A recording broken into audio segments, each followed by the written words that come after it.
With ladies کے ساتھ جماعت میں جانا 3 ڈیز کے لیے جا سکتے ہیں؟ نہیں، بالکل ناجائز اور حرام ہے عورتوں کا جماعت میں جانا۔ دارالعلوم دیوبند کا، مظاہر العلوم کا، احسن الفتاویٰ کے اندر مفتی رشید صاحب کا، فتاویٰ رحیمیہ میں مفتی عبدالرحیم لاجپوری کا، اور اسی طریقے سے مفتی تقی عثمانی کا، دارالعلوم کراچی کا، علامہ بنوری ٹاؤن کا، یعنی یوسف لدھیانوی شہید کا، خود مولانا الیاس رحمۃ اللہ علیہ کا عمل یہ ہے مولانا کہ انہوں نے عورتوں کو تبلیغی جماعت میں نہیں بھیجا، اور مفتی کفایت اللہ دہلوی کا، اکثر علماء کا، جمہور علماء کا یہ فتویٰ ہے کہ عورتوں کا تبلیغی جماعت میں جانا جائز نہیں۔ اور ریزن یہ ہے کہ صحابہ کرام کے زمانے میں صحابہ نے تبلیغ کی لوگوں کو، لیکن انہوں نے اپنی خواتین کو کبھی بھی تبلیغ میں نہ بھیجا، نہ ساتھ میں لے کر گئے۔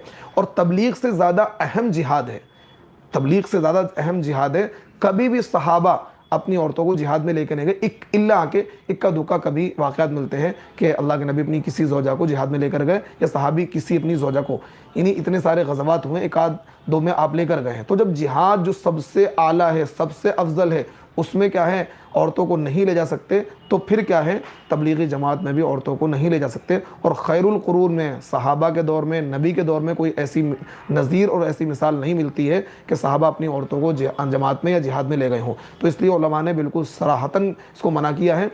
البتہ اب عورتیں دین کیسے سیکھیں گے؟ مرد دین سیکھ کر مسجدوں سے دین سیکھ کر آئیں، علماء کی صحبت سے دین سیکھ کر آئیں، اور اپنی عورتوں کو دین سکھائیں، کیونکہ قرآن میں آتا ہے یا ایھا الذین آمنوا قوا انفسکم واہلیکم نارا، اپنے آپ کو بچاؤ، اپنے گھر والوں کو بچاؤ۔ تو مرد کی ذمہ داری ہے کہ خود دین سیکھے، دیندار بنے، اور اپنے گھر والوں کو، اپنے بچوں کو، اپنی بیوی کو، اپنی بیٹیوں کو دیندار بنائے۔